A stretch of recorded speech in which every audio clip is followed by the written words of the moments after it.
All right, guess what tonight is? Yes, we've been looking forward to this. Okay. We continue our study of hard sayings, a Catholic approach to answering Bible difficulties by Trent Horn. Last time we talked, we looked at what biblical inspiration was and was not, and that really did help to give us shape to what we're going to be discussing tonight, which is going to be looking at the book of Genesis.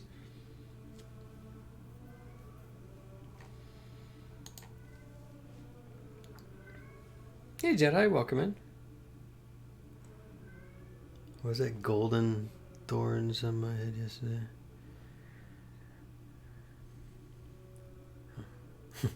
Greetings, welcome in. All right, does Darwin refute Genesis? So here's the claim. The world was not, as the first chapter of Genesis says, created 6,000 years ago over the course of 6 24-hour days. Instead, science has proven that life slowly evolved over billions of years. Any attempt to reinterpret Genesis is just an accommodation of new knowledge that exposes the Bible's scientific errors. Well, I'm going to allow him to respond to it. It's like shooting fish in a barrel on that one. There's a lot of premise issues. And when it comes to proving the Bible contradicts science, many people point to the first chapter of Genesis. Michael Shermer, the editor of Skeptic magazine, wrote,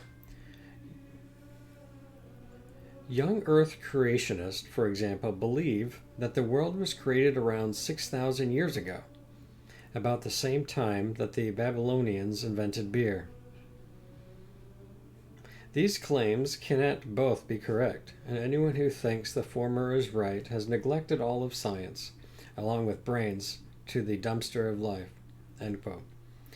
We've already seen how the Bible can be without error, even if it contains descriptions of the natural world that are not scientific in nature. Remember, we talked about phenomenological language.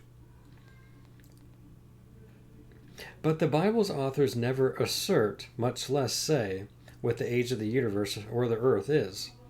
Christians who believe the creation is only a few thousand years old, that's Shermer's Young Earth Creationist, come to that conclusion by counting up the years included in the genealogies of the Old Testament.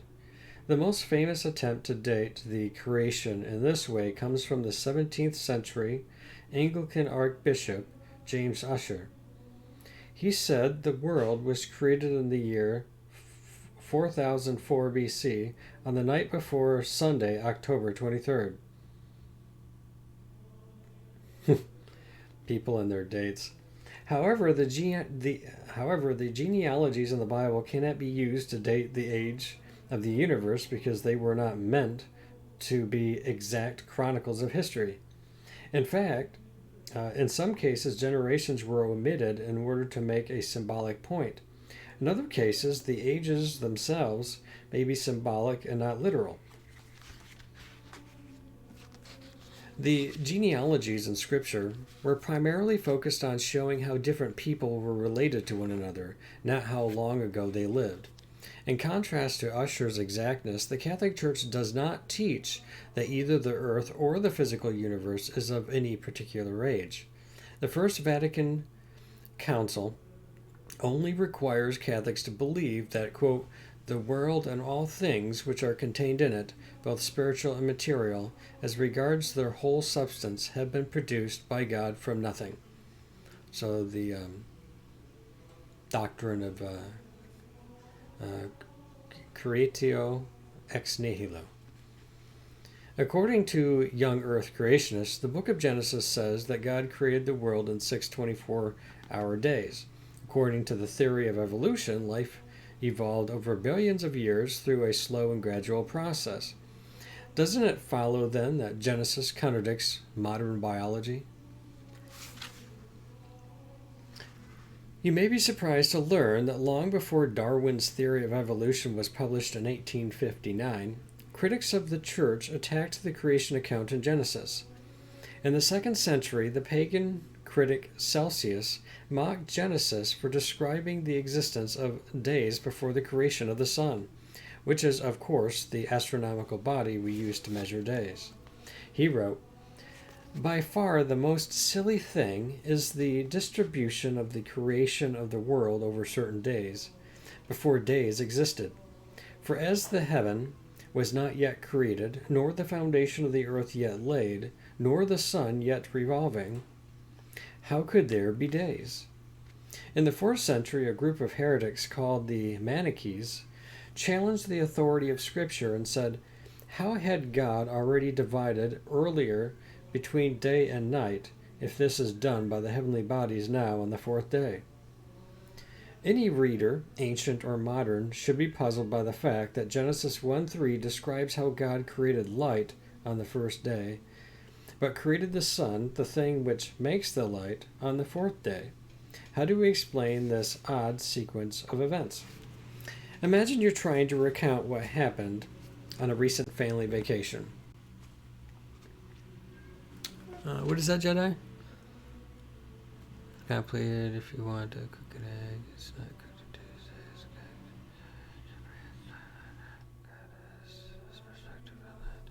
Okay. How would you tell the story? You could present it in chronological order and talk about the long drive to the beach, the mix-up checking into the hotel, the visit to Grandma, then lounging on the beach, getting lost downtown, and stopping at a cheesy tourist trap on the way home. Or you could present it in topical order. You could first tell someone about your favorite parts of the trip, going to the beach, seeing Grandma, stopping at a tourist trap.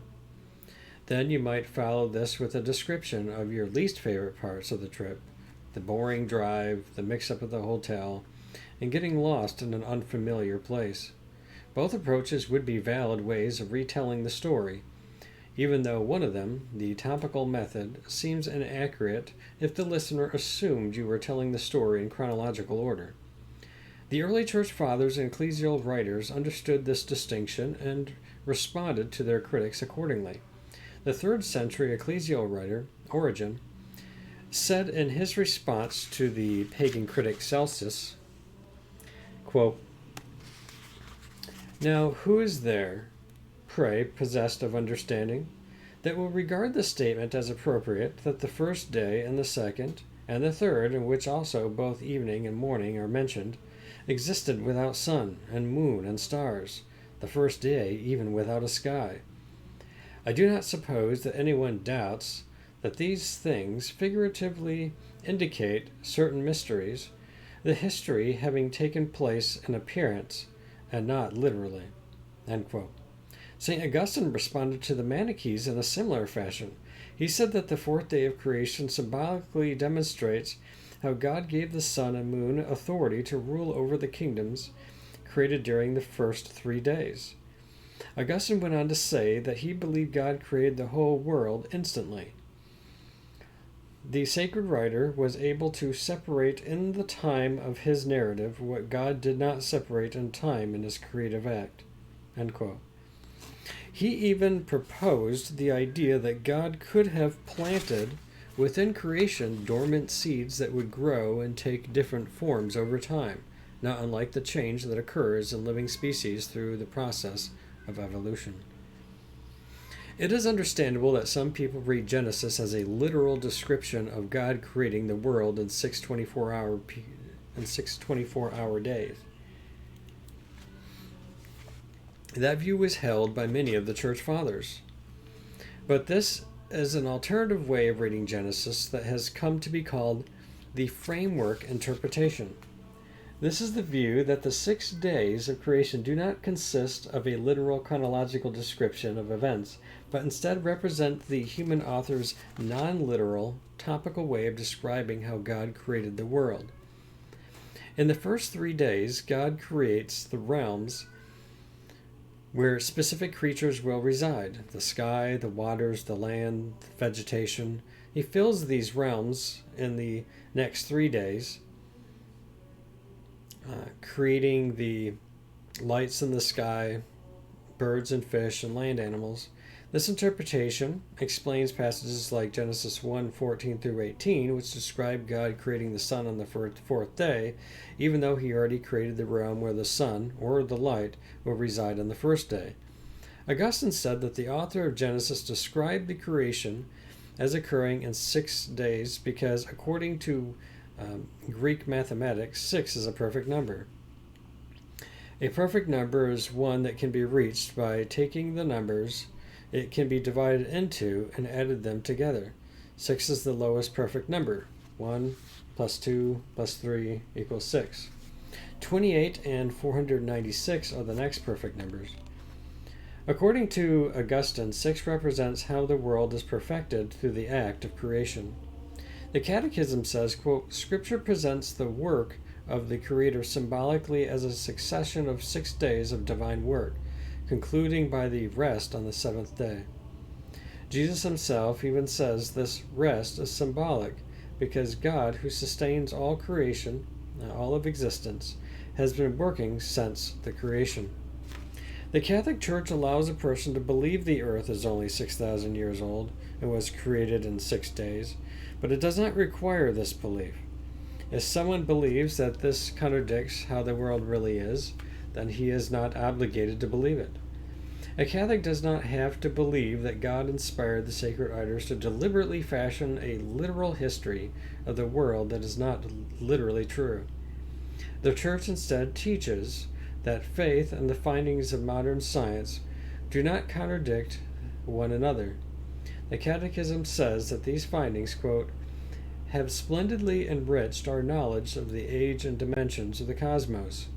We're talking about modern science. The development of life forms and the appearance of man. These discoveries invite us to even greater admiration for the greatness of the Creator, prompting us to give back thanks for all his works and for the understanding and wisdom he gives to scholars and researchers. Finally, the fact that a non-literal interpretation of Genesis was proposed 1400 years before Darwin shows that the current view is not a desperate attempt to explain away Genesis in light of the findings of evolutionary biology. Instead, shortly after Darwin published his theory, Cardinal John Henry Newman remarked in a letter to a friend that, quote, Mr. Darwin's theory need not then to be atheistic, be it true or not. It may simply be suggesting a larger idea of divine providence, of foreknowledge and skill.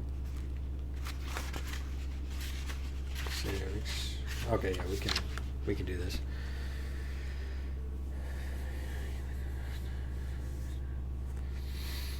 Well, the thing is the idea of the days, where we're looking at a very specific kind of genre, right? Like a creation epic kind of imagery. What is interesting is when you actually compare Genesis to, creation myths, so to speak, that you might find in the ancient Near East. There were several striking distinctions where we can see theological truths being communicated. One is where it talks about how the Spirit hovered above the waters. Okay, that God was an intention with creation. All right, a lot of, in fact, number one, the so-called myths don't believe in creation. They believe in a pre-existing matter that was formed or fashioned in some way. Whereas God is the origin of all that exists. And he's not in competition with it. He's not wrestling with the beasts of the sea. He's not like being challenged by the Leviathan and all of these other sorts of things. And so we see this depicted that God is the creator and ruler and organizer of all of it, and he sustains it, and it's for our good, right? And all that he made was good, and so forth. So it's important to recognize those distinctives, those theological distinctives in the creation narrative. It's the truths that are different and would have been different and seen to be strikingly different by those who originally read these accounts. All right. And as they circulated as being distinct and different from neighboring stories like myths and so on and so forth. So it's a very specific type of genre where you can find some parallels in there of certain features. You know, for example, the creation is not like it. Was it in?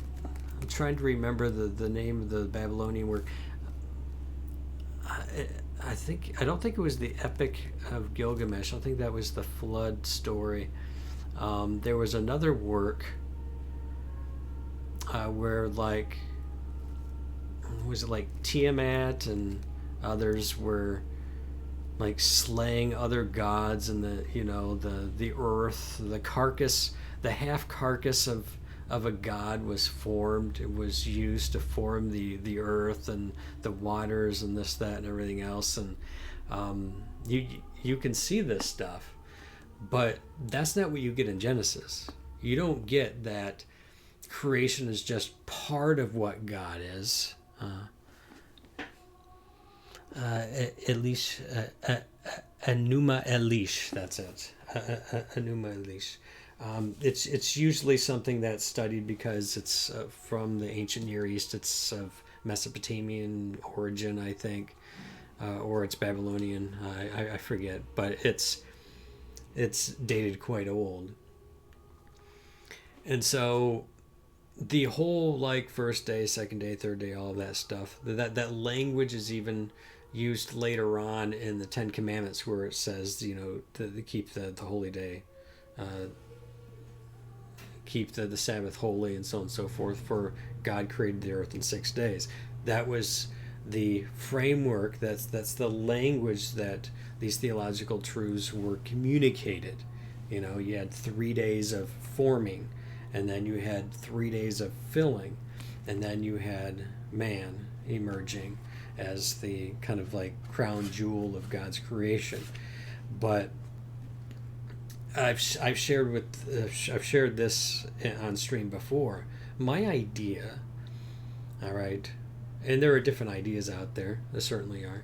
But when God created everything, all right, He created this particular universe. All right, so you can go back to the Big Bang, all that stuff, where everything was just spring-loaded, the composition, everything that it is. All right, came into existence out of nothing. God is the one who brought it out of nothing, and explodes out, and it goes through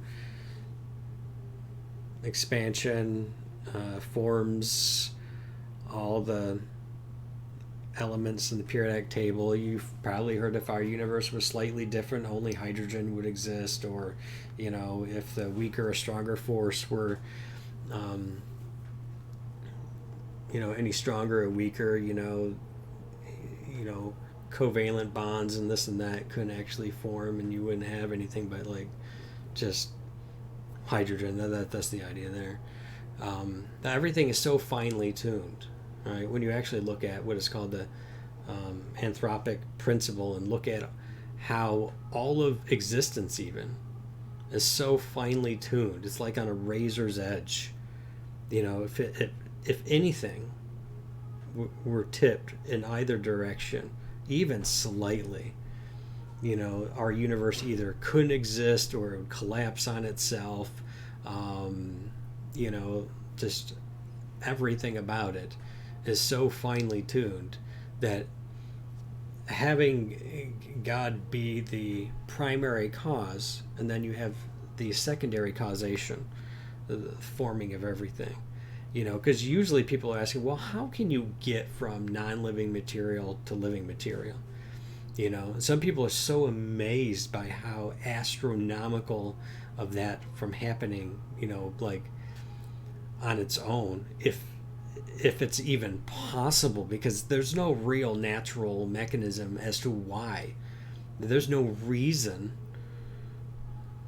behind it from the nature's movement, looked at from in a vacuum. But at the same time, if God used the evolutionary scheme to form everything over time through secondary causation, whatever, it doesn't take away from that God is the primary cause, that this whole realm of contingency lies, and God creating it out of nothing. All right? God giving something existence that doesn't have existence of itself, something that's not necessary, right? Because only God is necessary. And keeping that in mind,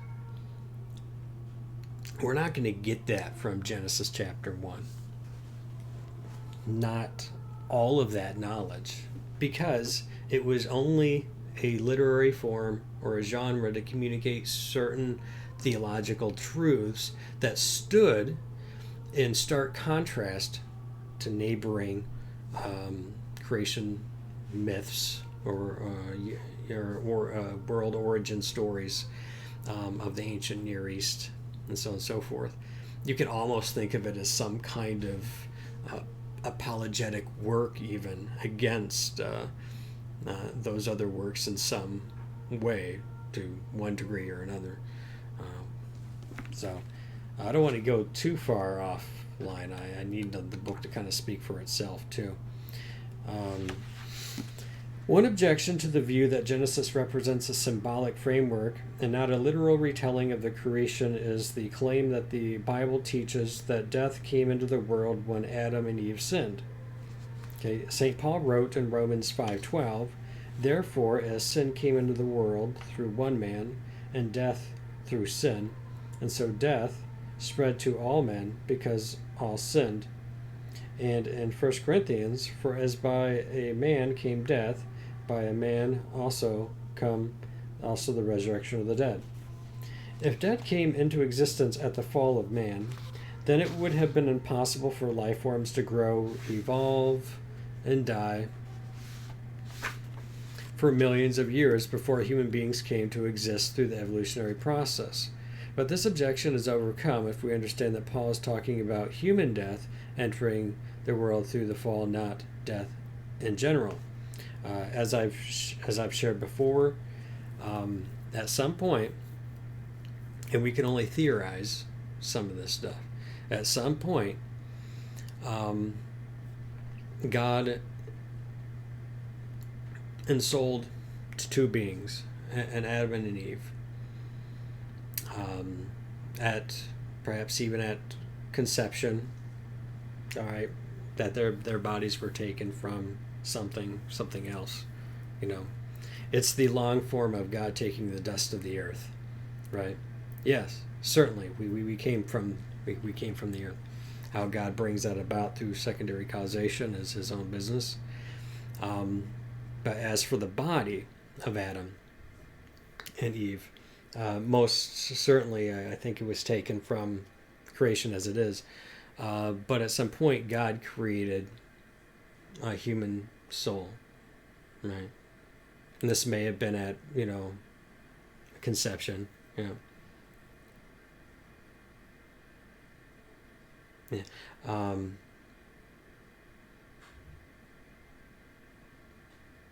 And at this time, God would have endowed man, because remember, the soul is the form of the body, so having God creating a soul at some point that's in the image and likeness of God, will, intellect, all of this, all the powers of the soul, and so on and so forth, and everything from the earth that we participate in, the vegetative and the sensitive, all right, and the intellective, various powers that we have, endowed them with sanctifying grace, with holiness, all right, and also with the preternatural gifts. And the preternatural gifts were impassibility, so God graced them so that they wouldn't get sick. This is grace building upon nature, perfecting nature, and also rising nature to a higher state. So impossibility, immortality, right? We would not have died. And infused knowledge. So God communicated knowledge to them in one way or another, endowed them with understanding and wisdom. And as such,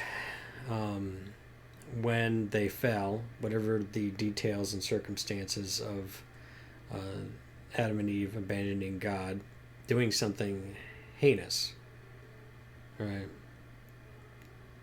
Becoming prideful and arrogant and doing shameful things, they lost the grace of God. Right? So, do we really know all the details of all that? We really don't. But there are certain theological truths that we maintain, no matter what framework or picture. Some people like to think that Adam and Eve were just, boop, there they were, as if somehow there's something undignified from God bringing the body of Adam and Eve from a process.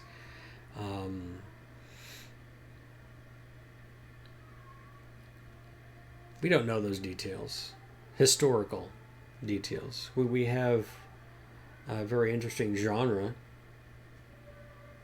which communicates certain theological truths to us concerning the origin of the earth and the cosmos and all that, and man. And we maintain those theological truths because science can never overrule any of those things, not at all. I meant, you can really get down into this and be like, there were a lot of like subhuman, humanoid type beings about on the earth, and were there ethical concerns about mating with them? I have no idea. I wasn't there. But at some point, we were endowed with higher reason and everything else. However we want to conceptualize that. Right? But one thing does seem to be true, and I don't think it's a matter of Catholic dogma, and that is the idea of monogenism. I think monogenism, well, at least according to, I think it was like Pius the 10th or one of those other popes, Leo the 13th or something, seemed to have rejected the idea of polygenism as being contrary. This is the idea that man's origin was different, or from different parents, as opposed to like they were separate. This happened for all of us, and that Adam was more of a representative head of all of them, kind of thing, representing all of them, so that the fall of man was one of law and a federal headship kind of model, as opposed to a strict biological line of descent. But it does seem that a biological line of descent is more appropriate, particularly because, Paul in the New Testament seems to be quite clear that from one man God made all the nations of the earth. So at least that language definitely seems to continue to ring true, which is fine if that's how God wanted to do it. You know what I mean? However God wanted to do it. That God created the world, that God, through secondary causation, brought about the body of man, and through an immediate creation and infusion at the moment of conception, under normal conditions, the soul being the form of the body, we are endowed with the likeness and image of God. Adam lost that for all of us, lost sanctifying grace, and the preternatural gifts, and the need for the restoration of sanctifying grace and redemption and Christ's mediatorship, and so on and so forth. So those things that we know for certain. Other things we don't know.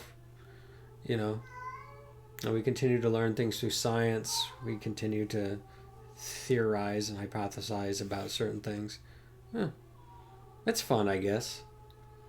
You know, it shouldn't all shake our faith at all. I mean, there's nothing that somebody can prove from science, something about our history or anything, that can do anything to the theological framework of Catholic teaching. That, I believe, is one of the strengths of the Catholic Church, is that it doesn't make these kinds of claims, unlike what you might find. Like even though you could find a lot of the church fathers were echoing a literal reading of things, and that's fine. They can speak of as private theologians and so on and so forth, but the church grows in its understanding, and it wasn't without understanding Genesis as a different kind of genre that requires a different reading. So we look to the magisterium to help guide us in those kinds of things. I think that's important.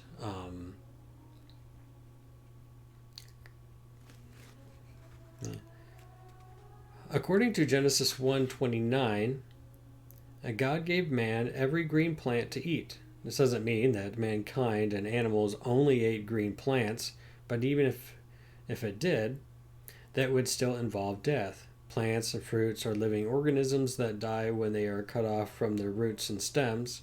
Even if man only ate leaves or berries, his digestive system would kill the living materials in these foods. It is simply not true that death came into the world through the fall of man.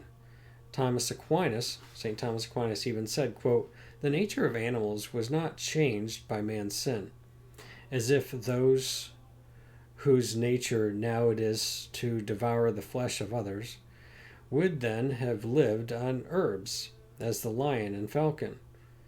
Thus there would have been a natural antipathy between some animals," which makes sense.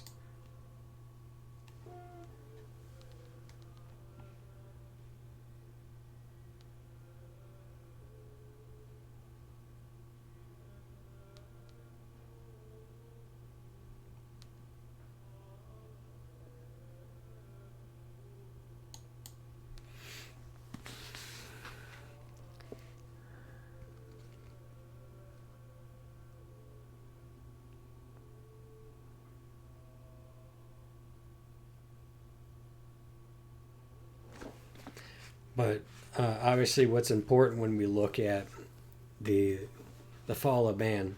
So, what does the Catholic Church require us to believe in terms of creation and fall and all of that stuff? That that there was an Adam and Eve. God did create everything. God rules over everything. He did create an Adam and Eve. And by create, I explained that already. That they fell from God. All the details and the nature of that are not necessarily certain, other than that they didn't obey God's command and they were cut off from the tree of life, which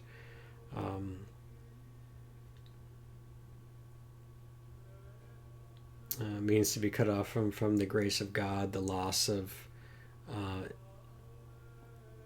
immortality, and so on and so forth. So they lost sanctifying grace. They lost the preternatural gifts. They were expelled from paradise. They were expelled from the garden, and that they had to work much harder with less grace, so to speak. Temporal punishments. Temporal punishments. Those things must be held, of course. We can't allegorize everything so that we don't know anything from these accounts. There are historical elements in it. God created, right?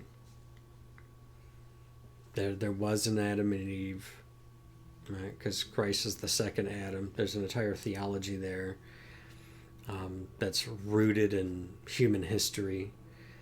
There was a real fall. There was a real loss of sanctifying grace, a real loss of preternatural gifts. And we, as the progenitors of Adam, we come into the world in a state without sanctifying grace. We need baptism. We need the church. We need the blood of Christ to cleanse us. Those things must be maintained and held. As for certain details here and there, we can theorize. Right? We can have those discussions. But those are the non-negotiable. Those are the theological truths that are contained in this genre to communicate to us. That's what's important. So we don't want to confuse the genre to a point where it's not telling us anything at all. But we also don't want to confuse the genre where we're treating it as if it is, so it's not pure, it's not a pure allegory, and it's not pure strict history. It must be understood in accordance with the genre in which it is, as I have explained. Yeah.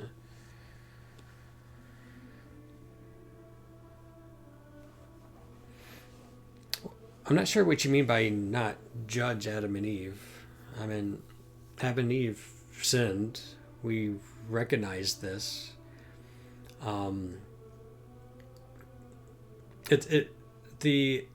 So we were deprived of grace because of Adam and Eve. We were. That's their fault. Right? They bear the weight of that. That's why it was important for the second Adam to come and to restore the damage, the deprivation of grace that was caused by Adam. We're not saying that there wasn't any forgiveness after there wasn't a restoration of sanctifying grace or whatever God did in the Old Testament and however he does it. We're just looking at what happened, what was lost, and the state in which we were born as a result of it. Yes, there's forgiveness, there's grace, but there's two parts to this story. There's the effects of the first Adam, and then there's the effects of the second Adam. All right, and this is what Paul goes through and explains in Romans, and explaining about through the first Adam we received death, and then through the second Adam we are restored, we are justified in Christ. So it's really important, because if you don't understand the problem of sin and its origin, you cannot understand Christ as the second Adam who brings redemption. How can somebody properly understand what redemption is if you don't know from what you are being redeemed? If you don't even know what was lost, how do you know there's a need to gain something? You don't know any different. That this is why it's part of Revelation. This is why we need to know where we came from, what happened, why. Though once we understand our sinfulness, our bent towards self and towards sin, and away and towards the creation, and away from the Creator, away from holiness and righteousness, only then can we truly know that we need Christ. We need Him. This is why the Holy Spirit comes into the world, to convince us of sin, to convict us of sin, so we can see sin's sinfulness. We can see just how destructive and demonic sin actually is. That's when we become contrite and broken, because we realize something is actually wrong. Something's wrong with our heart. Something is off. You're not going to hunger and thirst for righteousness if you're not convicted of your sins. And there are people who might not even see. This is the way it's been conceptualized over the years by some who go into evangelism. It always sounds like we're trying to make people feel bad, so then we can try to make them feel good. But the thing is people aren't going to really grasp the depth and the seriousness of the gospel. If Christ came to save us from our sins, what's that? What are sins? Like you're using this language. You know what I mean? This language.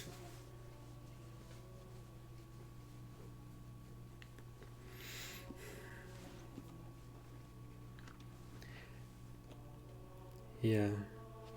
I mean, there's different, obviously when it comes to salvation, there's different themes, a different language that is used.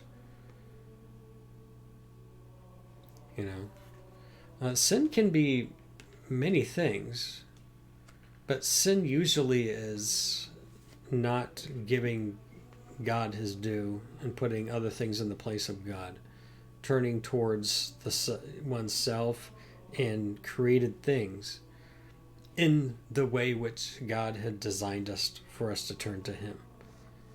Is one way of looking at it. That's where you have idolatry, and so on and so forth. But we need to make some headway here. According to Thomas, not only would plants have died when humans invented salad, animals would have died at the hands of carnivores using the predatory abilities God gave them. Even if man never sinned, the shark would still have its rows of razor-sharp teeth, the alligator would still have its powerful jaws, and the snake would have its deadly venom. It would be strange if God created these predators with the ability to efficiently kill other animals, but then expect the animals only to use their abilities on defenseless plants. And those poor defenseless plants.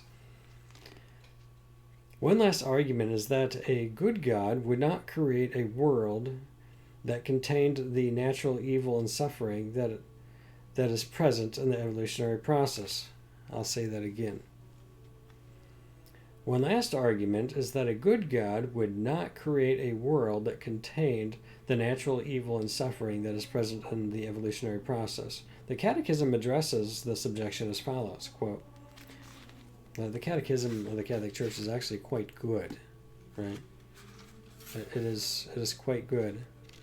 Well, have a great night, Jedi. Thanks for sharing in our discussion tonight. Always appreciate it. Always making me think and remember. The Catechism says, but why did God not create a world so perfect that no evil could exist in it? With infinite power, God could always create something better. But with infinite wisdom and goodness, God freely willed to create a world in a state of journeying towards its ultimate perfection. In God's plan, this process of becoming involves the appearance of certain beings and the disappearance of others, the existence of the more perfect alongside the less perfect, both constructive and destructive forces of nature. With physical good, there exists also physical evil, so to speak, so long as creation has not reached perfection. The most sensible interpretation of the biblical evidence is that Adam and Eve's disobedience in the Garden of Eden forfeited the grace God originally gave them. These graces would have protected our first parents from the effects of disease and death as they lived in friendship with God the Creator.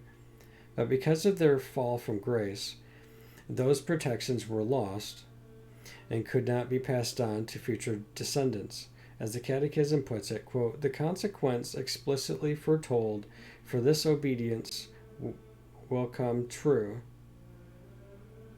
Man will return to the ground, for out of it he was taken.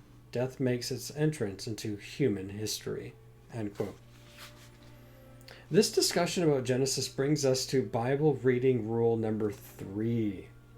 You guys remember what the first and two, number 1 and 2 was? I remember that the authors were not divine stenographers, right? So they weren't. So we don't maintain the dictation theory, okay? And also that the Bible's human authors were not writing scientific textbooks, right? So we're keeping that in mind. The third rule. The Bible contains many different literary styles or genres. Okay, so you're not going to read the wisdom literature, for example, like the Psalms and Proverbs. You're not going to read that in the exact same way as you would the historical books, right? Or you're not going to read the prophetic books the same as you would the letters of Paul. They're different genres. We don't want to confuse those. Although some books of the Bible are written in genres that literally narrate historical events, such as the description of Jesus' ministry in the Gospels, it is an error to think that every book of the Bible, not to mention every part of every book, was composed in that style. The Bible is a collection of many different books that exhibit a variety of literary styles. According to the Pontifical Biblical Commission, quote, in the Bible we find different literary genres in use in that cultural area: poetry, prophecy, narrative, eschatological sayings, proverbs, hymns, confessions of faith, etc., each of which has its own way of presenting the truth. So, some of these genres are strictly historical, and others are poetic, and use fictional elements to communicate their message to the reader. These may include the story of Jonah being swallowed by a great fish, Job's endurance of suffering, and Jesus' story about the prodigal son. In one of his Wednesday addresses, Pope St. John Paul II described other Old Testament books that fit this genre. The books of Tobit, Judith, and Esther, although dealing with the history of the chosen people, have the character of allegorical and moral narrative rather than history properly so called. Catholic apologist Karl Keating explained what this kind of literature is when he wrote of the story of Jonah. Quote, the most common interpretation nowadays, and one that is held by indubitably Orthodox exegetes, word strange of saying it, is that the story of the prophet being swallowed and then disgorged by a great fish is merely didactic fiction, a grand tale told to establish a religious point. When it comes to the book of Job, conservative New Testament scholar Craig Bloomberg accepts a similar explanation. He wrote that it's possible that the story of Job was a poetic retelling of events that happened to an actual man, but he says it's also possible the entire story is fiction. According to Bloomberg, Job is a spectacular contribution to Scripture, and not a shred of it changes, even if the entire book is parabolic rather than historical. The Jewish philosopher Maimonides recognized this as long as the 12th century. Even if Jonah, Job, Tobit, and the prodigal son did not exist as historical individuals, the beneficial truths found in these stories, that we should have faith in God even when we suffer, that every man is your neighbor, and so on, are not diminished in any way by their having fictional protagonists. It's true that Jesus said, "For as Jonah was 3 days and 3 nights in the belly of the whale, so will the Son of Man be 3 days, 3 nights in the heart of the earth."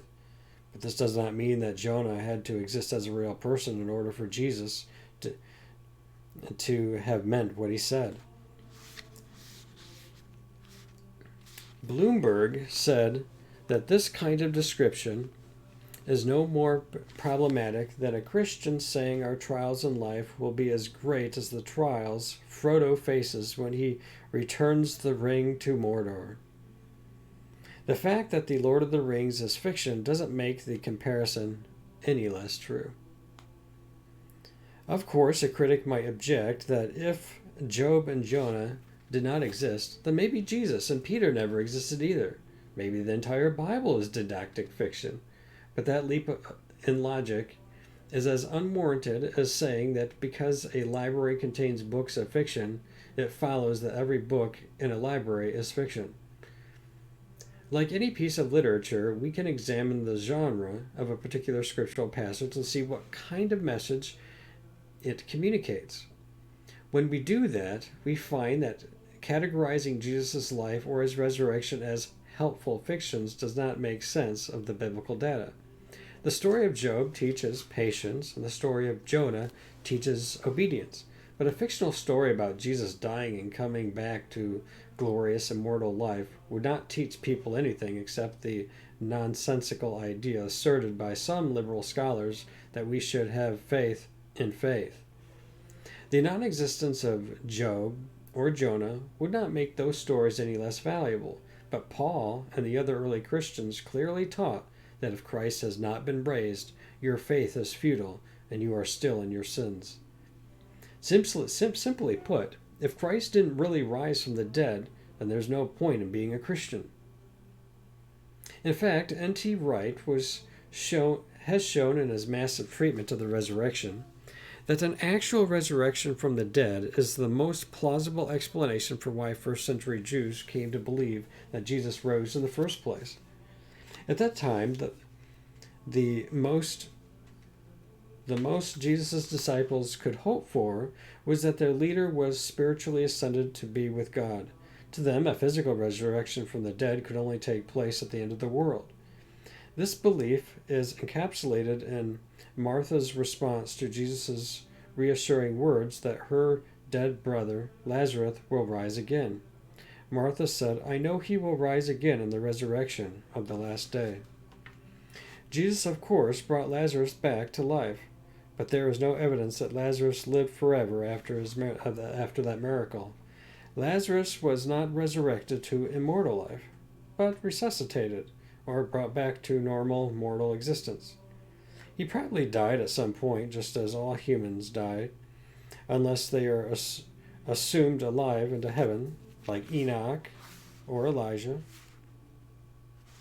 But Jesus' disciples embraced the unheard of notion that someone could be resurrected before the end of the world. The reason they believed in something so countercultural was that they had a real encounter with Jesus, the resurrected Son of God. We've seen that the books of the Bible include literal histories, the accounts of Christ's life, poetry, like the Psalms, and non-historical narratives used for teaching purposes, like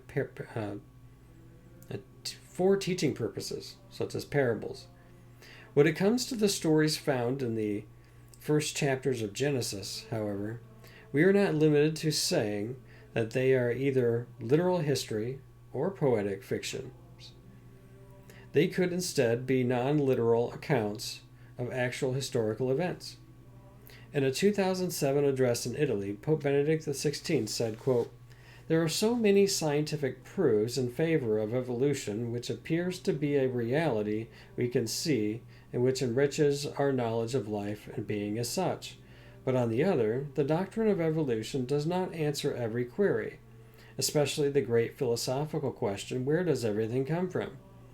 And how did everything start, which ultimately led to man? I believe this is the utmost importance." End quote. The Catholic Church teaches that the first 11 chapters of Genesis contain historical truths that answer these basic questions.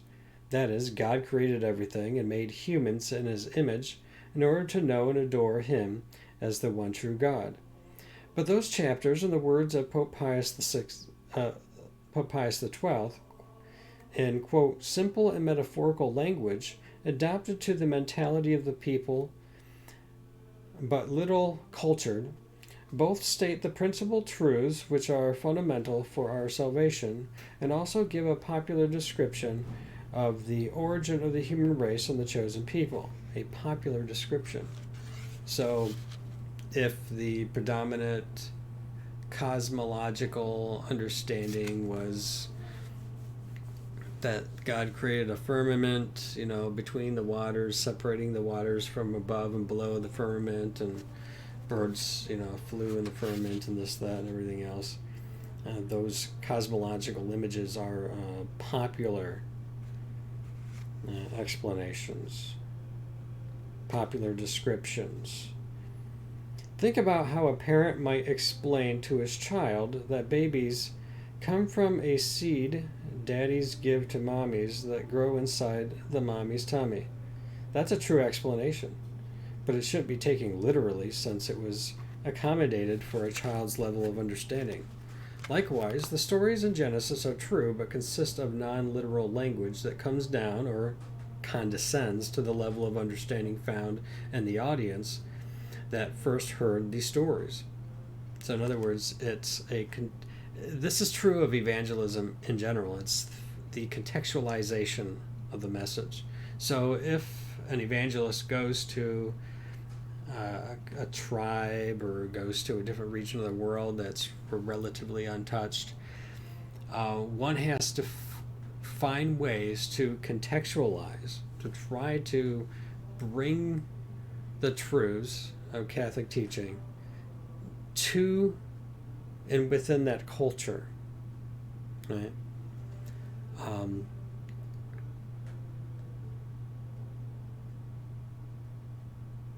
What is that? What if a pope goes to a First Nations religious invocation? No. What is a First Nations religious invocation? Maybe we could start there, and we can.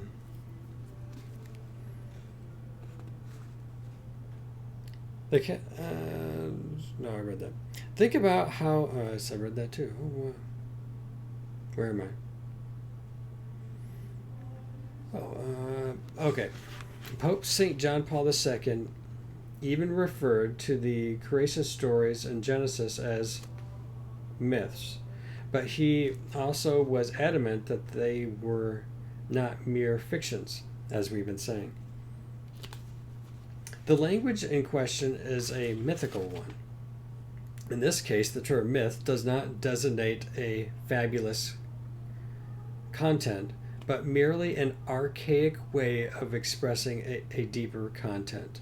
All right, so that's important. All right, so we don't confuse the word myth. When a person hears the word myth, sometimes they think that it is fictitious, right? Like the myths of old, but rather it's using the word myth as a genre type, all right, an archaic way of expressing a deeper content. Without any difficulty, we discover that content under the layer of the ancient narrative. It is really marvelous as regards the qualities and the condescension of the truths contained in it. Right, that's important. All right, what you got there, Nick? Contextualize the message. I was giving you a dig on Francis. This is what Francis is trying to do by participating in these sorts of things. He's not trying to lose the message, but bring it to a new context.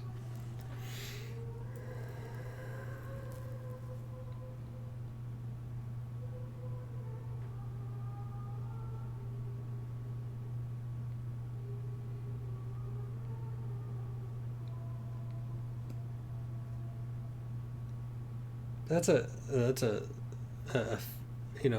charitable way of trying to look at it. I think he's trying too hard, and I think he ends up doing it wrong. You know,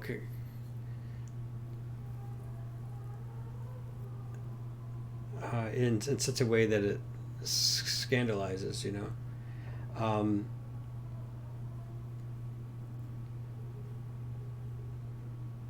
especially with the whole Pachamama stuff. You know, oh, these are just Amazonian depictions of the Blessed Virgin Mary, and um, oh, let's look at the historical context of the origin of those things.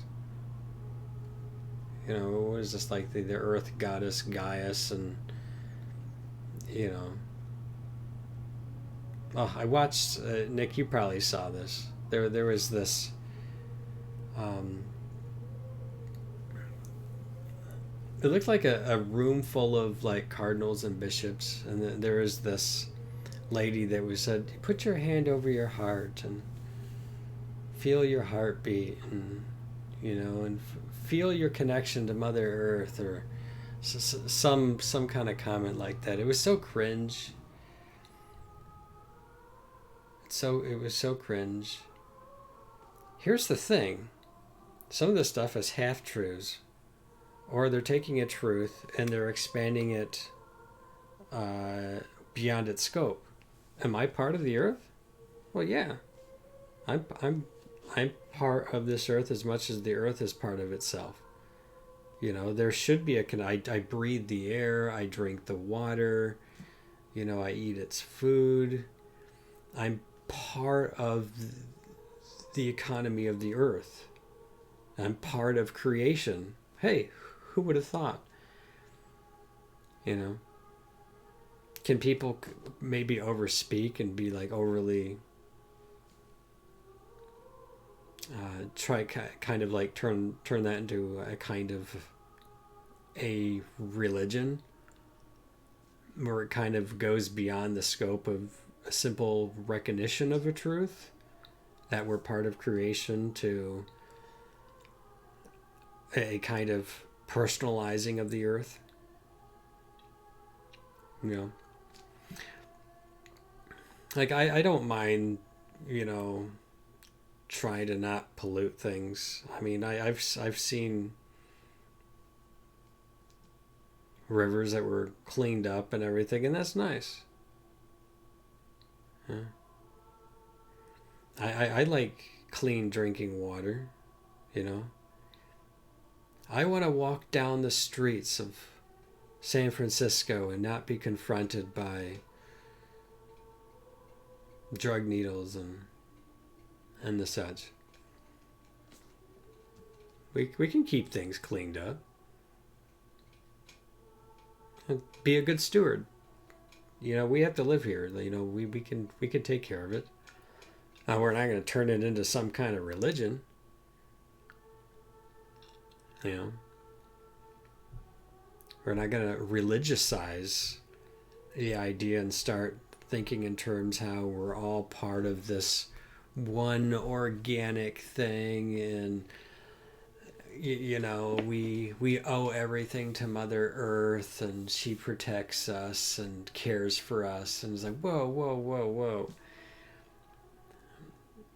You know, you're starting to put like the creation in place of God on some of that stuff. Yeah. Maybe some of the things that you're saying are true in as much as it is, you know, we're part of the creation and all that, but you got to slow down there. And I think a lot of times that's the kind of stuff that ends up happening. You know, I think in some way the pantheists end up getting things wrong in the other direction. You know, they start making too much of being made in the image and likeness of God to the point of, oh, we're just part of God now. And the thing is some of that language you'll find in the mystical writers, that, you know, God became man so that man could become God. You know, theosis, deification, So sometimes that language of union with God is used, but it means something very specific. It's not an ontological union. Our natures don't merge, right? Nor do we have the same nature, nor will we ever. Catholic theology has very specific boundaries. That's one thing I liked about theology, is that it helps you to formulate firm and explicit guideposts so that we can have these types of discussions without making too much of something and making too little of something else. It's how many things can be true at once. You know? I know right now a big thing is about fossil fuels and so on and so forth. Whatever, the idea of renewable stuff, hey, that sounds nice in theory. We do want to keep things, you don't want things to be like, what was it? Remember the episode of The Simpsons when he went to Japan and the Hello Kitty factory? Remember, the cat's like, and like there's the smokestack coming off the factory, and just this black smoke just flowing out of it. The smog can be really bad in highly industrialized areas. That can't be good for your lungs. So you have to understand, when I hear these things, it kind of reminds me about, I'm in favor of, legal immigration, for example. That's fine. I was actually in favor of the wall because I think that the wall could actually, number one, better help our nation as a sovereign nation to protect its own borders, to define its own laws and to enforce them, and to actually have a concept of a citizen and the rights that citizens have that non-citizens have. But, I also recognize that there's, I think, a healthy immigration or migration of people into different nations. That obviously too much is too much, because how much can we take at one time? Particularly when a lot of it is like kind of funneled through, some of the southern states that take the whole brunt and weight of, which ends up creating humanitarian crises. So I recognize the difficulties in all of that. These are people who are created in the image and likeness of God, and some of them may very well be fleeing towards what might be a better life for them and their kids. No doubt, I wouldn't want to live in Venezuela, but at the same time, we can't take the entire population of the country of Venezuela and just flood them into the United States and, call them asylum seekers. We can't do that either. We have to maintain some sort of order and stability. We have to ease into things. But my heart goes out to some of the people who are dying on the way, who are being caught up into the drug smuggling to try to pay for it out of desperation. Children being, sold off to sex slavery and all this other stuff. That's horrible, man. Rosary infused extremism. Yeah, you have to be careful. So I listen to the things that are being said. We need to be fair to people, because it's not always easy for us to see it from somebody else's perspective. Like people who might want to travel. I was born here. I take it for granted. If I see some of the living conditions in other places, and I'm like, oh my goodness, I don't know how I would even survive. But at the same time, that's how a lot of things were before industrialization and commercialism and so on and so forth. Before capitalism brought more people out of poverty than any other economic system that the world has ever seen. But there's pitfalls too, you know. There are pitfalls. So I see all of that stuff, and it's kind of a shame that sometimes I think there's a more balanced approach when it comes to things. So when it like comes to the environment and stuff, that's fine. We could be good stewards of the earth. We could take care of it, whatever. You know, if it's practical, we could do our best with it. You know, we used to have lead paint. Remember that? Yeah. We used to have lead paint. We don't do that anymore. Probably all kinds of things we used to do that we don't now. You remember that playgrounds used to be made of like metal stuff and springs, and now it's all like plastic. And I mean, if enough people hurt themselves, I mean, it makes sense that we're gonna try to make sure that people aren't gonna hurt themselves. It kind of reminds me of like just taking care of your kids. You know, there's parents of newborns that fall asleep with the kid on their chest, and they roll over at night, and they wake up in the morning, and their child's unresponsive. You know, or they left this much water in the bottom of a bucket. You know, sometimes we just need to be mindful that there's really horrible things that happen because of we're just not taking care of things well. You know, we're just not taking care of things well. We're not laying the kid to bed in a safe way, you know, and these sorts of things can happen. And it's unfortunate. But it just means we need to help some kids. Yeah. We need to just be mindful. Just be reasonable. Just be clean, be safe, just, you know. These aren't like leftist ideas. Even though, you know, there are things that are true that get hijacked for political purposes and then are made like the be all and end all of everything.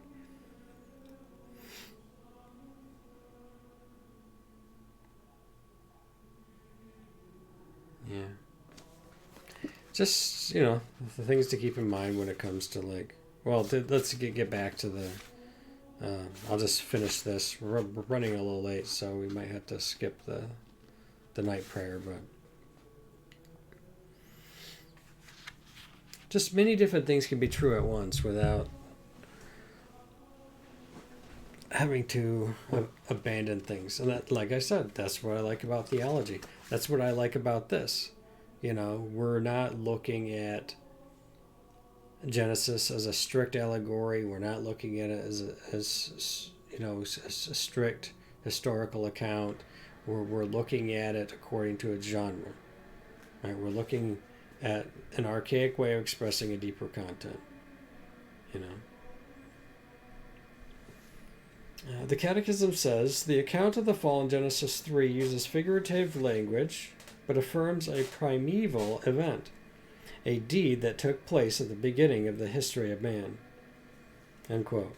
So, for example, Genesis 3's language about talking snakes and eating forbidden fruit may be a figurative way of describing our parents' first sin. Our first parent's sin. More Latin. So, in Dominum et Vivificantem, John Paul II wrote, according to the book of Genesis, the tree of the knowledge of good and evil was to express and constantly remind man of the limit impassable for a created being. The words of the enticement, that is to say the temptation, as formulated in the sacred text, emphasis there, are an inducement to transgress this prohibition, that is to say, to go beyond that limit. End quote. The Catholic Church has infallibly taught that God created the world from nothing by his own free choice, and that he made man's immortal soul in his image. The Church has not, however, taught about the precise method God used to create the world or how old the creation itself is. Since a Catholic is free to form his own opinion on these questions, the critic cannot say that our faith asserts a scientifically inaccurate description of the world. So normally what is being charged is, or often what we see in conflict, it's not what I've been talking about tonight. What we see in conflict is an atheistic, godless, naturalist, evolutionary perspective coming into clash with the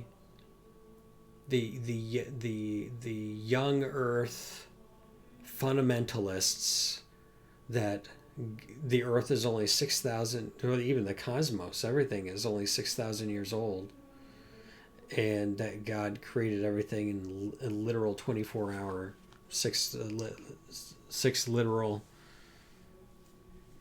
24-hour days. That is what is in conflict. I propose neither are true. Neither are true. So there are two false things doing this. And people watch that and they think, oh, that's all there is about this. And that's not to the point at all.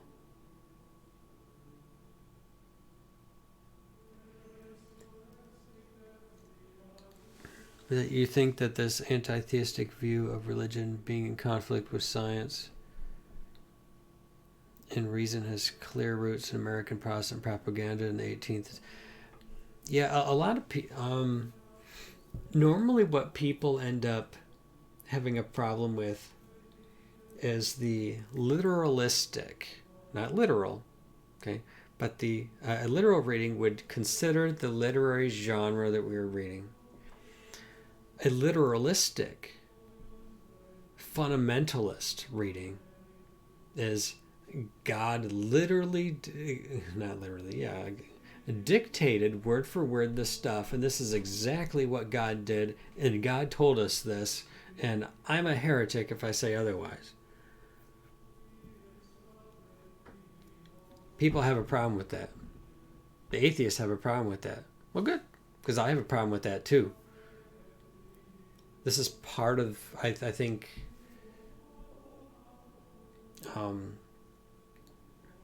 part of the problem. But like, once again, even though, like I said, some of the early church fathers who weren't looking at it through an understanding of genre and so on and so forth, reflected that these were literal 6 days. And the Ten Commandments says that God created the earth in 6 days. And that's why we are to have a Sabbath, for we are to work for 6 days. But I think, if I may, the simplest solution to that is that the writer of Genesis, of the creation narrative, gave a framework for explaining this archaic way of explaining things, this myth genre, and used that as a model to say, see, God made everything in 6 days. We're to work for 6 days, and then we're to rest, right? But that still doesn't prove that it was a literal 6 24-hour periods.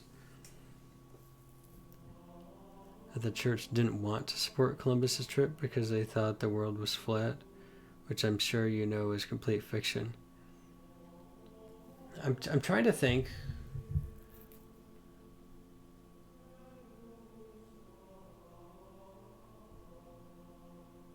Yeah, that would be ridiculous because, see, they were called Indians because he thought he had landed in India. He thought he had circled. All right, it wouldn't be flat. He circled the globe and he thought he landed in India. That's why they were called Indians, because he thought he was in India. So it just stuck. But he ended up running into a continent between him, and like Spain, or yeah, Spain. I think he left the port in Spain. But yeah, you see or hear kind of things like that, kind of ridiculous.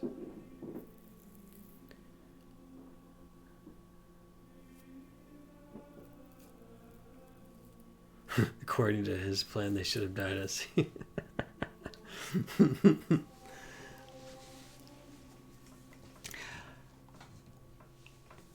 I think I know very little about Columbus, but I know, for instance, that Michael Knowles did a speech about Columbus, and I liked it. I thought it was good. So it was when people wanted to like tear down statues of Columbus and stuff like that.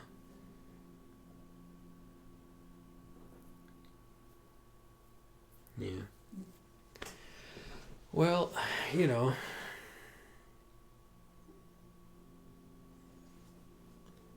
now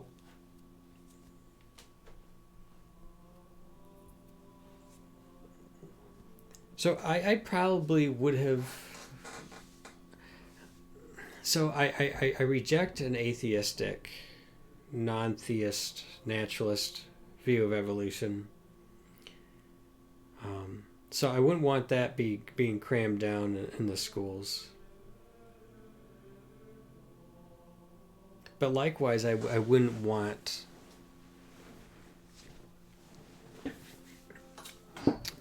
the literalistic, fundamentalist interpretation of the Genesis accounts either to be taught in school. Another aspect to this is I seem to lean towards what is called theistic evolution, which I almost don't like the term because it makes it sound like God evolves, but that's not what I mean by it.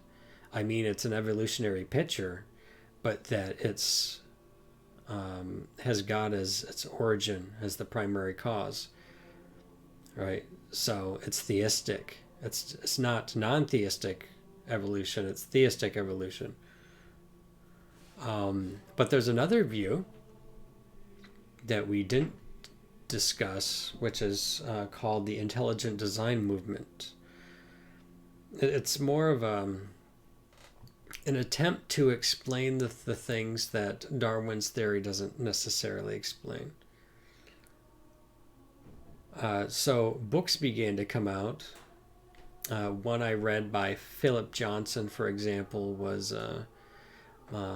Darwin's Black Box. And I remember reading through it, and there was a lot of things. There's a lot of books out there that are like this. I think Benjamin Weicker. He's a Catholic. He seems to hold to the intelligent design approach. And really, the only difference between a theistic evolutionist perspective and the intelligent design perspective is that in the in the intelligent design picture, God intervenes at different points. God had to have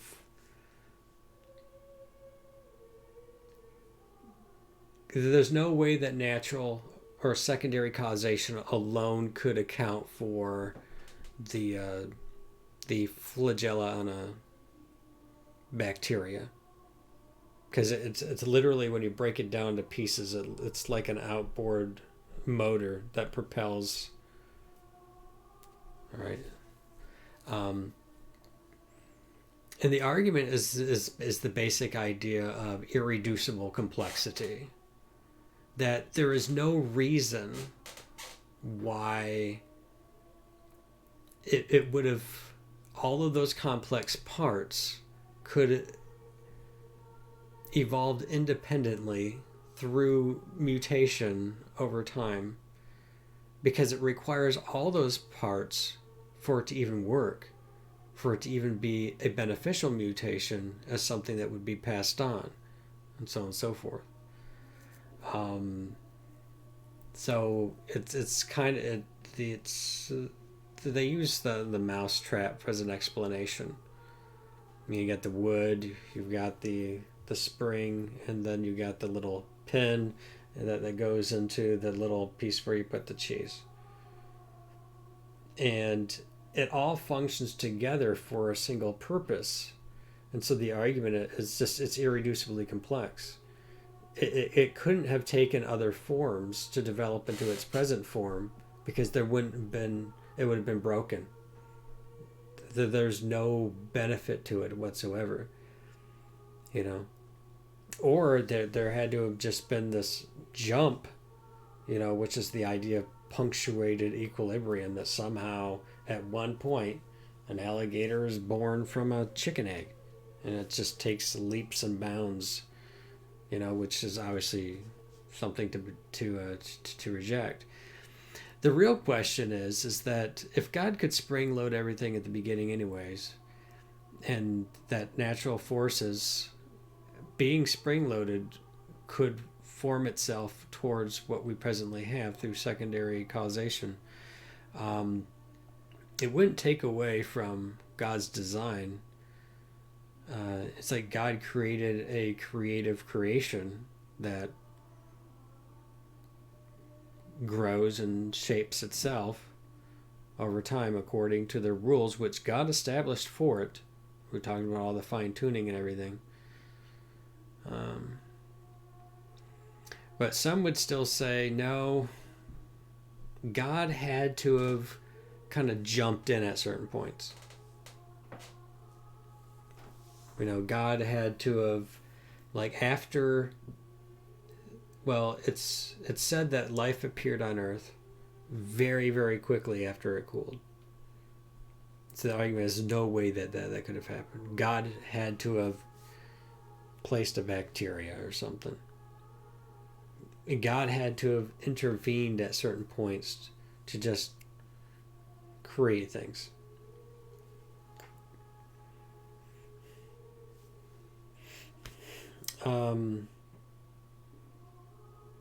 Did he? I used to think that way a little bit more. And if he did, fine, whatever.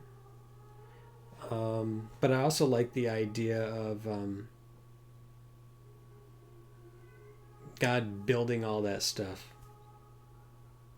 and kind of spring loading it and, packing it all in and what he created so that it would just fulfill his purposes and participate in. See, I like that better, but at the same time, you also understand God also intervenes in other ways. Sometimes God actually does work miracles. So sometimes God, like in the Eucharist itself, God is changing the substance of bread and wine into the body and blood of Christ. So it's not like God doesn't alter nature, doesn't work miracles. So if that's what he did in these cases, okay, I get it. I think it could be really difficult to try to sell somebody how you can get, okay, yeah, you can kind of see how an amino acid under certain conditions might form, but that one amino acid is a far cry from, DNA or a protein or a chain of proteins. It just seems fantastic.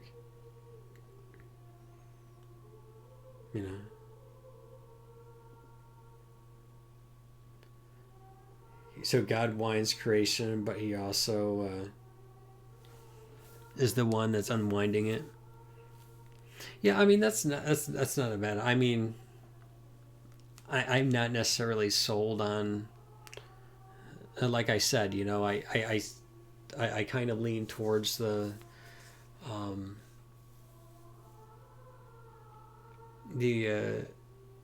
theistic evolution, but what we learn from the Christian faith is that God does work miracles. He does things.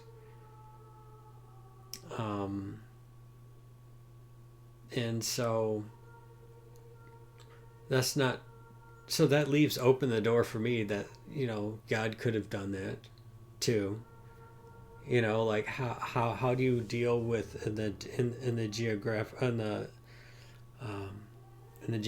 column when you look at the layers? How do you explain the Cambrian explosion, the so-called biological Big Bang? How we can go from simple celled organisms to these multi, what seems like that?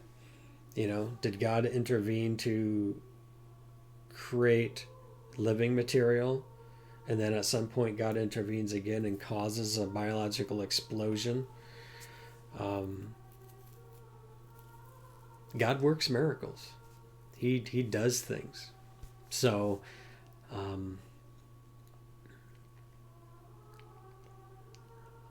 I like the idea that he's involved, right? I'm not a deist.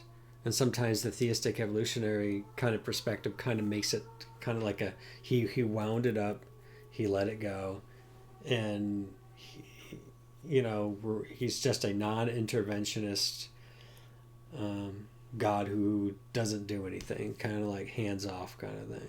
He sustains it, but it just does its own thing. But what I think is really interesting is that we don't have a God who's uninvolved. He became incarnate. He works the miracle of the Eucharist at every Mass. He's done healings, and I mean all kinds of healings that have been reported and that were investigated. So God is at times doing all kinds of things that where it looks like he's just poking his finger in nature. The cancer goes away. No natural explanation.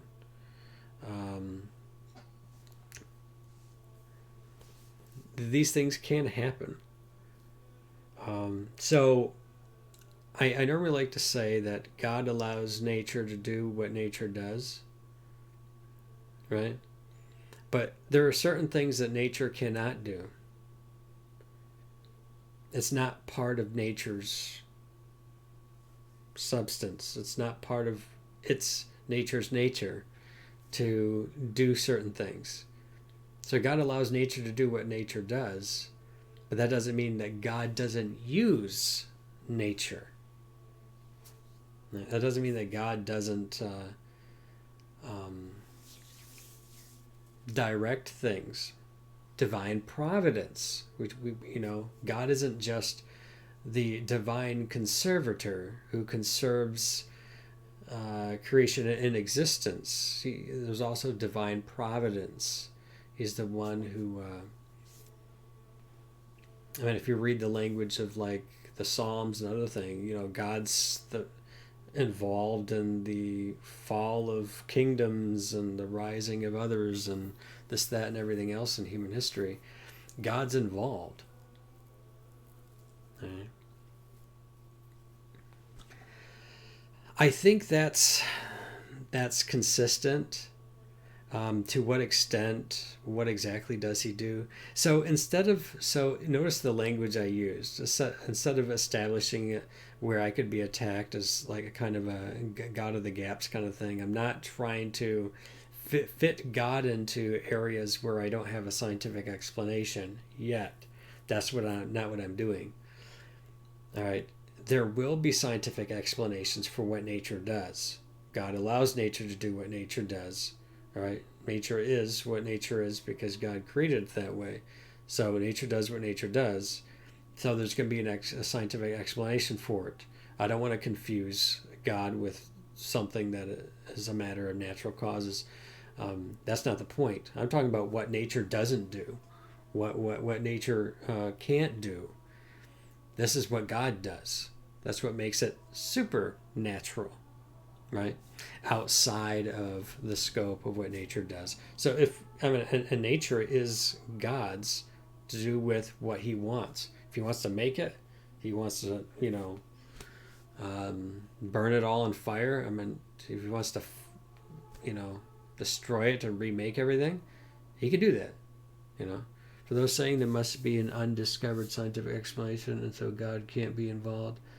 Another argument from ignorance. Yeah, the Christian theist is not saying, or a classical theist, even at that, they're not trying to put God into these.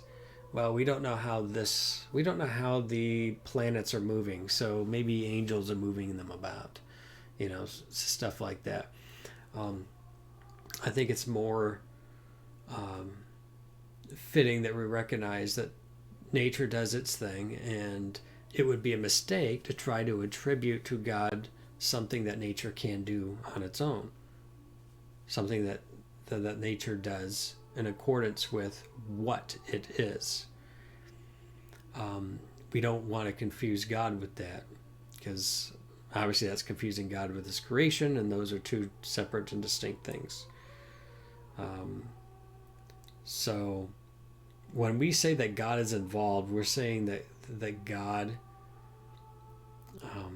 changes human hearts, right? He's actively involved in our lives. He's interested in the details of our life. I've always liked hearing that. God is actually interested in the details of our life. He's not uninterested. He's not uninvolved. The real question comes in is to what extent, in what ways, and so on and so forth. But it's not going to be something that overrides nature. This brings up an interesting point. Somebody at work today said this, and this was my reply. She proposed, or she had heard somebody say, that when you have that deja vu experience where I feel like I've been here before, like in a dream or a memory, or that this is a sign that you are where you're supposed to be, like you're in God's plan. And I said, well, that's interesting, but I reject that, because I normally get that feeling right before I have a full-blown anxiety attack. I said, that doesn't fill me up with warm feelings. So I gave the argument it's probably just a shifting chemical change in the brain, where it could be anything from a smell to a sight. It could be any number of things that could actually end up triggering it. Any measure of familiarity. If I went to a place I've never been to before, well, obviously I've never been there before. I know I haven't been there. Some people might even get crazier and be like, I was here in a past life or something. But like, what are you talking about? You've worked here for 2 years. Of course you're familiar with this place. It's like, yeah, but it just feels like I've been right here, right now. It's like that scene at the end of The Matrix where he's like, wait, I've seen this. You're lying there, and I stand right here, and I say, everything that has a beginning has an end. Right? And he starts to wig it out, and he's like, what? Like it's all part of the plan. Or it's just shifting neurotransmitters, and it really doesn't have anything to really do with anything. I know the last 2 times I've had really strong anxiety, it waves over me like a feeling of deja vu. It starts that way. It's like, wait a minute, I've been here. Something's wrong, and I just start wigging out.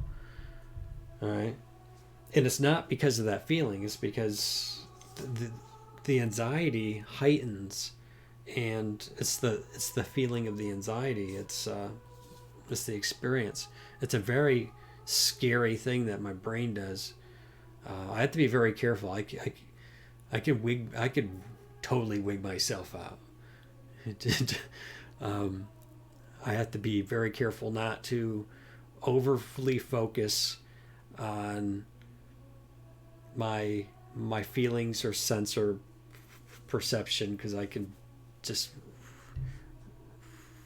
really mess with my head. Um, anyways, I think that a woman's explanation is a great example of pleasant sounding nonsense. Well, you see, yeah, I was pleasant about it.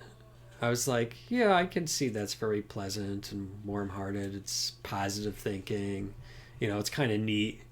You know, but I said I had the complete opposite experience. When I feel that, it's usually because I'm starting to wig out.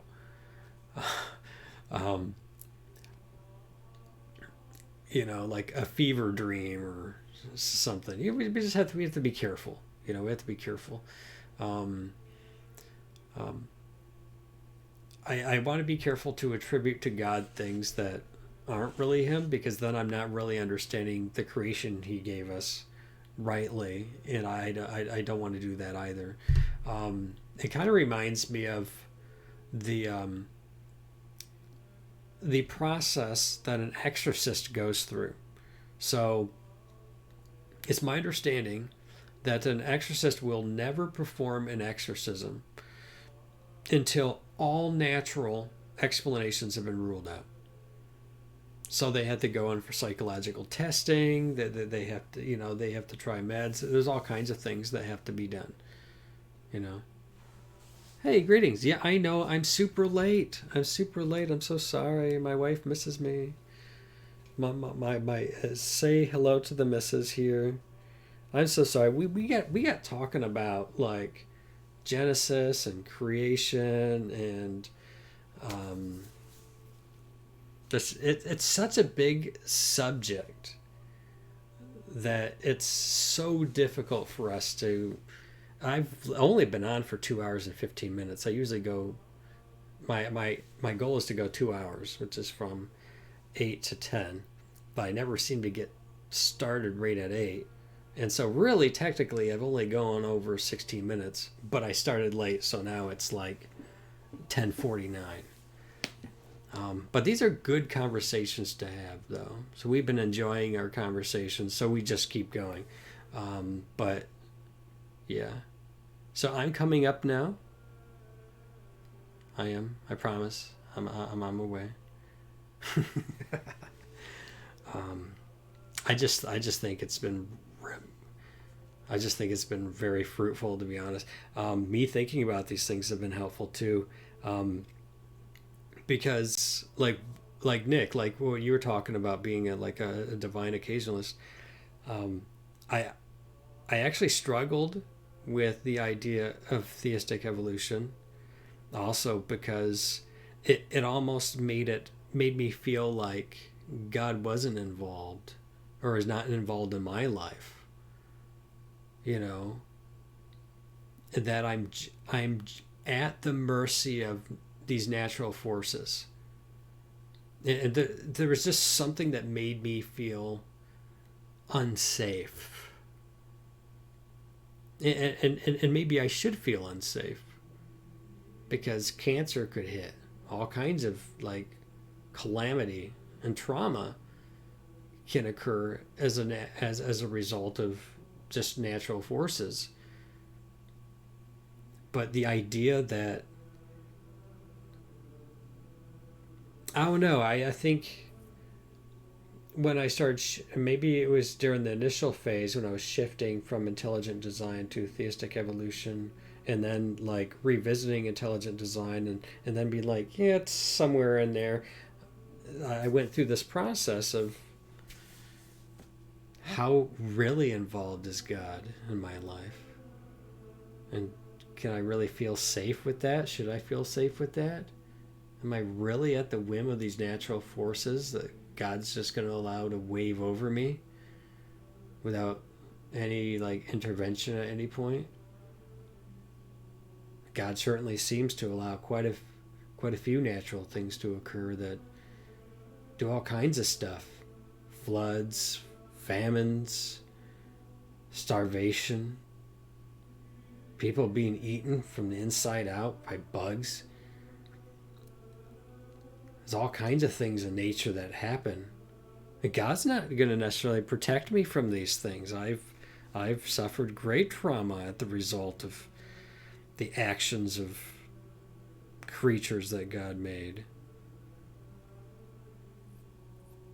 So, what does divine providence mean in all of that? God allows nature to do what nature does, but we resign to it with a holy resignation because God in his permissive will allows it. That's how he made nature. That's how we are affected by it. And God meets us right there. God meets us there. I think that's the solution. God meets us there. He doesn't stop it. He doesn't prevent it. He infuses our moment of suffering and difficulty with redemptive value. And I think that's the heartwarming, grace-filled perspective that helped to pull me out of that, oh, God doesn't care. He just surrenders me to the natural forces to just do what it wants. You know. Suffering is much easier when you know there's meaning. The idea of meaningless suffering is so debilitating. I must believe that God is in the midst of it. You know what I mean? I have to believe that. Yeah. And yes, absolutely, God is present in every place and active in every moment. I believe it. In my more doubting moments, it slips. You know what I mean? You know what I'm talking about? Where you start to doubt that God is involved. You start to doubt whether he's present and active and so on and so forth. I see that in my more. It's one of my favorite prayers is, Lord, I believe, but help me overcome my disbelief.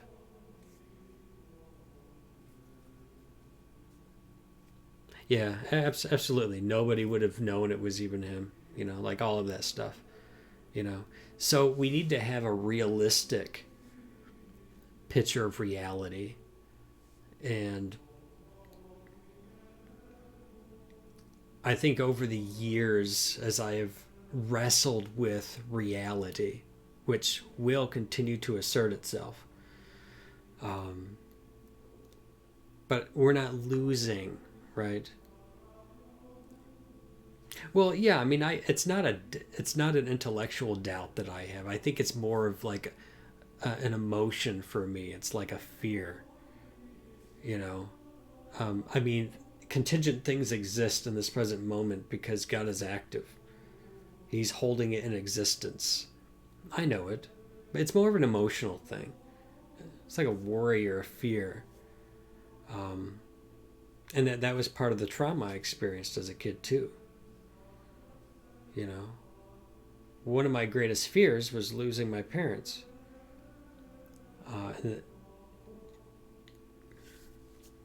And my worst fear, one of my worst fears at the time, became a reality, like literally within years. So that so thoroughly traumatized me and wounded me psychologically, emotionally. I'm like, which of my other fears are true too? It's like, and that's one of the things that cuts to the core of my being is at that same time that I was dreading the loss of my parents, I was dreading the loss of my own existence, the extinction, the permanent extinction of my consciousness for all eternity. And what happened was I started to think that it was true because my other fears became true and caused that trauma. And this fear was even more intense because it wasn't just my parents, it was me. Me. So I think it's more of an emotion for me, rooted in childhood trauma. It's not the fruit of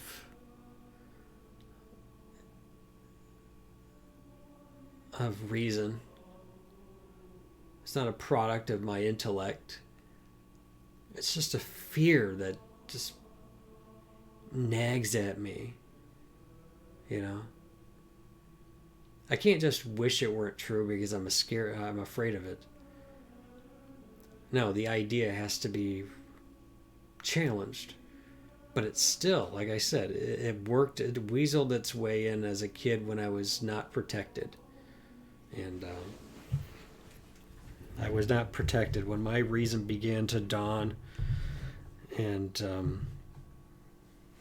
I reached the age of reason, and my mind philosophically was going down these really deep and dark, nihilistic pathways that was known only to me. I wasn't protected by my parents to help me reason.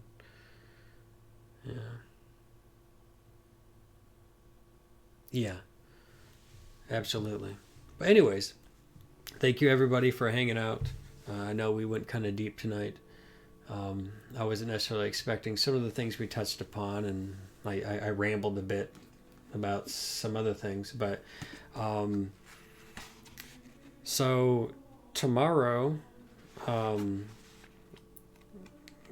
night, the next one we'll be doing is really short, so maybe it might be a short stream tomorrow. But the claim is the Bible is supposedly the Word of God, but the biblical God knows nothing about disease, genetics, or animal classification. Maybe the God of the Bible should go back to high school. Oh, wow.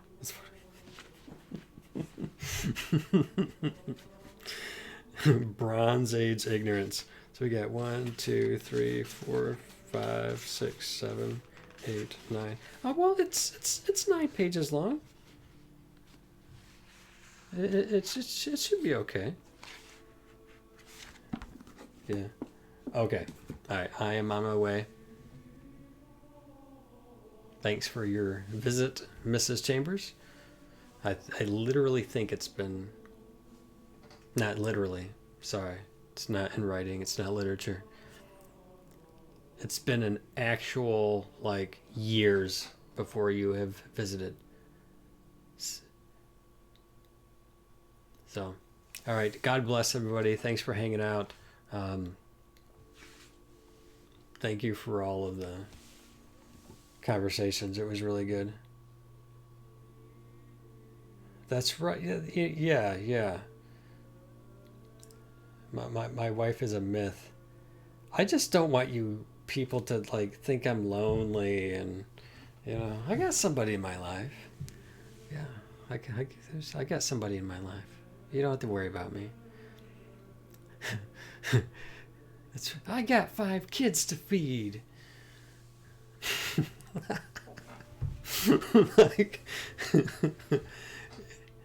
And extra points for those who got that reference. Okay. Yeah, I know. That's part of the joke. Yes. Nick got it. Nick got it. The 1980s version of Total Recall. which uses the F word no less than 80 times. That's still a good watch. All right, folks, have a great night. God bless.